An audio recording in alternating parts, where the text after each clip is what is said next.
Le gouvernement des États-Unis et celui de la France assurent que l'armée arabe syrienne, l'armée légitime de l'État syrien, a procédé à un massacre chimique dans la banlieue de Damas, dans la ceinture agricole, la Ghouta, qui entoure Damas, le 21 août dernier. Dans cette banlieue à l'est de Damas, un assaut au gaz neurotoxique aurait été mené par l'armée syrienne. Cette hécatombe survient alors qu'une commission des Nations Unies enquête actuellement en Syrie sur l'usage d'armes chimiques. Mr. Sellstrom and Ms. Kane said we need 3 weeks in order to establish whether chemical weapons had been used or not. I mean, Western countries are always very scientific and they go by the law and they wait for the results and they investigate. Why, when it comes to something concerning our countries, they say it is believed that the Syrian government used chemical weapons? Why don't you wait for the specific scientific results of a neutral UN committee that is investigating? Damas utilisant des armes chimiques, Poutine n'y croit pas du tout. Pour le président russe, c'est même une absurdité totale. Concernant la position de nos amis américains, qui affirment que les troupes gouvernementales syriennes ont utilisé des armes de destruction massive, chimiques dans ce cas, et disent avoir des preuves, eh bien qu'ils les montrent aux enquêteurs des Nations Unies et au Conseil de sécurité. Dans la note de renseignement qui a été publiée par les États-Unis, on peut lire que cette attaque a causé la mort d'au moins 1429 personnes. Mais lorsque l'on regarde le document français équivalent, il n'est plus question que de 281 morts qui auraient été décomptés en regardant des vidéos sur Internet. Et vous avez vu aussi des photos, des vidéos avec la bave aux lèvres, avec les spasmes. Et quand on regarde ces vidéos, on peut constater que certaines sont antérieures au massacre. En effet, si vous regardez sur YouTube, vous verrez qu'elles ont été postées le 20 août. Vous pouvez constater que dans les scènes d'extérieur, le soleil est à son zénith, donc il est aux environs de midi. Et ça ne peut pas avoir été posté le 21 août, ça a nécessairement été enregistré avant cette date. Il faut regarder ces images. Des enfants comme ça, allongés, avec des linceuls, pas une blessure, pas une goutte de sang. Et ils sont là. Et ils dorment pour toujours. Et effectivement, si vous regardez ces vidéos, vous allez voir que beaucoup d'enfants sont en train d'agoniser. Ce sont tous des enfants du même âge. Il y a aussi des adultes, mais les adultes sont tous des hommes et généralement des hommes dans la force de l'âge, des combattants. Il n'y a aucune femme, à 2 exceptions près, il n'y a aucune femme parmi les victimes annoncées sur les 1429 dénombrées par les États-Unis, il n'y aurait que 2 femmes. La première chose qui frappe, c'est que les enfants ne sont pas accompagnés. Ça, c'est très choquant dans la culture proche-orientale, parce que jamais on ne laisse les corps des morts sans les accompagner, a fortiori lorsqu'il s'agit d'enfants. Pourtant, ces enfants sont sans parents. Et puis, on les voit dans les mains de gens qui sont présentés comme un personnel soignant essayant de les sauver, mais on ne comprend pas bien ce que fait ce personnel soignant. Et en fait, il y a une raison toute simple, c'est que They kidnapped the children and men from the villages of Latakia and they brought them here, put them in one place and used chemical weapons against them. That's the story that the villagers in these villages know. But why don't you leave it to the UN Commission? Ils ont été enlevés lors d'une attaque des djihadistes contre des villages alaouites fidèles au gouvernement. La plupart de leurs familles ont été massacrées, certains ont survécu. Et ces enfants, dont on était sans nouvelles pendant 2 semaines, ont en fait ressurgi sur ces vidéos.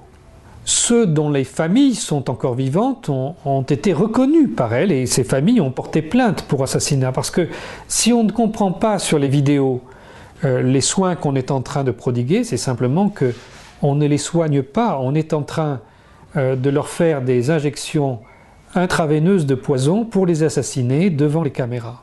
Et il y a un dictateur qui a fait ça et qui est prêt à recommencer. Ce que Kerry a déclaré, cela m'a rappelé l'énorme mensonge que Colin Powell avait dit au monde entier à propos de la présence d'armes de destruction massive en Irak avant de rentrer en guerre.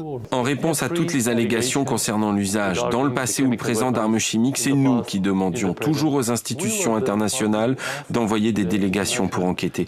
C'est nous qui avons formulé cette demande et pas le camp adverse. Il y a 2 ans, nos soldats ont été exposés au gaz sarin. Nous avons invité l'ONU à mener une enquête.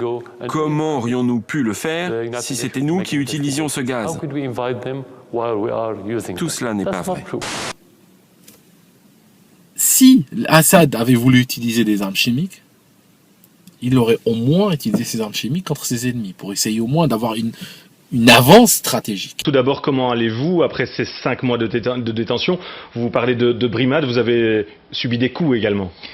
Oui, donc mon collègue et moi, à plusieurs reprises, avons été, comme le reportage l'a montré, considérés comme véritablement des sous-hommes par certains des acteurs de notre détention. Les mains attachées dans le dos, des coups sur la colonne vertébrale, nous couper le bout de la langue, on entaille le bout de la langue pour nous faire parler. C'est très douloureux. Vous allez bien ce soir? Nous allons bien, oui. Pierre Piccinini, ce midi sur RTL, en vous appuyant sur ce que vous avez entendu durant votre séquestration, vous affirmiez, je cite, que c'est un devoir moral de dire que ce n'est pas le régime syrien de Bachar el-Assad qui a perpétré une attaque chimique en Syrie. Donc, à vous entendre, armes chimiques il y a bien eu, mais responsable, ce n'est pas le régime de Bachar el-Assad. Ce n'est clairement pas le régime de Bachar el-Assad. Qui alors? Il y a cette information qui pourrait faire l'effet d'une bombe. Vous dites en effet que vous détenez des preuves selon lesquelles ce sont les rebelles eux-mêmes et pas le régime de Bachar el-Assad qui ont utilisé des armes chimiques le 21 août dernier, c'est bien ça? Ça, nous en sommes certains suite à une conversation que nous avons surprise. Et même s'il m'en coûte de le dire, parce que depuis mai 2012, je soutiens férocement l'armée syrienne libre. Pensez-vous ce soir que la communauté internationale peut encore intervenir et soutenir l'opposition syrienne, ou cela paraît totalement impossible vu l'état de cette opposition? Alors cette opposition, elle s'est complètement délitée. En tout cas, l'armée syrienne libre, qui était composée de citoyens en révolte encadrés par des officiers laïcs et des démocrates déserteurs qui voulaient en finir avec ce régime. On ne l'a pas soutenue en son temps. Elle s'est véritablement évaporée. Et aujourd'hui, la révolution est submergée par un banditisme structurel d'une part, et d'autre part, ces katibas islamistes qui également viennent de plus en plus de l'étranger, d'Afghanistan, d'Asie centrale. Je pense qu'il serait fou et suicidaire alors pour l'Occident de soutenir ces gens-là. Je parlerai d'une expérience personnelle que j'ai vécue donc durant ces 5 mois de détention desquels je sors. Avec mon collègue italien, journaliste à la Stampa, nous avons entendu une conversation qui impliquait un général de l'armée syrienne libre et un officier des brigades Al-Farouk. Et cette conversation que nous avons surprise à la suite des événements d'Al-Ghouta que vous connaissez, c'est-à-dire de la banlieue d'Hamassen, dans laquelle a été utilisé par une des parties du conflit encore indéterminé le gaz qui est déterminé maintenant comme du gaz sarin, qui a provoqué la mort de plusieurs centaines de personnes. Eh bien, cette conversation nous a permis d'établir, me semble-t-il, en tout cas ce sont mes conclusions, que le gouvernement de Bachar el-Assad n'est pas responsable de cette attaque chimique et qu'il s'agirait d'une mise en scène organisée par un groupe rebelle qui a perdu le contrôle de ce produit, ce qui a provoqué ce très grand nombre de morts. Vous avez conscience, Pierre Piccinini, que c'est un pavé dans la mare qui va à l'encontre des combats qui sont menés pour l'instant par plusieurs pays, comme les États-Unis ou la France, qui souhaitent engager des frappes contre le régime de Damas? Alors, c'est effectivement quelque chose qui nous a posé problème dès que nous avons été mis au courant de cette réalité. C'était le 30 août, nous étions à Bab al-Awa, dans la caserne, dans la centrale de l'armée libre partagée avec le mouvement Al-Farouk. Et pour nous, quand nous avons entendu ce que nous avons entendu, on avait un peu la tête en feu parce qu'on avait eu quelques informations avant selon laquelle effectivement les États-Unis principalement avaient l'intention de punir le régime, d'intervenir. On avait la tête en feu parce qu'on était là, prisonniers, coincés avec cette information, et il était impossible pour nous de la délivrer. Vous maintenez votre position? Je ne peux que témoigner de ce que j'ai entendu. Ce n'est pas le régime de Bachar el-Assad, selon vous, qui a perpétré cette attaque chimique? Selon ces officiers de la rébellion et ce qu'ils ont dit, non, ce n'est pas le régime. Ce qui aurait été d'ailleurs suicidaire de sa part. Je pense que certains États n'attendent que cela pour en découdre, pour des raisons qui sont peut-être pas toujours très claires non plus. Le régime ne pouvait pas leur faire plus beau cadeau que d'utiliser cette arme qui, de toute façon, dans la banlieue de Damas, militairement ne leur rapportait pas grand-chose en termes de gains. La justice française va enquêter sur les sociétés qui ont fourni à Saddam Hussein les gaz qui ont été utilisés lors du génocide des Kurdes irakiens d'Al-Abja en 1988. On rappelle que ce massacre avait fait près de 5000 morts et que 3 entreprises françaises parmi d'autres sociétés européennes sont en cause. 3 juges d'instruction du pôle génocide et crimes contre l'humanité créé en janvier 2012 au tribunal de grande instance de Paris sont chargés de cette affaire. Поддерживать людей, которые не только убивают своих врагов, но вскрывают их тела и съедают их внутренности на глазах у публики и под камерой. Вы хотите поддерживать этих людей? Вы хотите этим людям поставлять оружие? Ну тогда это, видимо, вряд ли имеет какое-то отношение к гуманитарным ценностям. Alors que les responsables internationaux sont sur le pied de guerre, l'intervention américaine serait imminente. Le responsable de cette ignoble utilisation d'armes chimiques ne fait pas de doute, c'est le régime syrien. La France est prête à punir ceux qui ont pris la décision infâme de gazer des innocents. Il n'y aura de sortie possible de cette situation qu'avec le départ de Bachar el-Assad. La Russie serait-elle prête à accueillir Bachar el-Assad? À cette question, Vladimir Poutine répond narquois. Assad a visité beaucoup plus souvent Paris que Moscou. Sur les visites du président Assad, père et fils, je n'ai aucune responsabilité.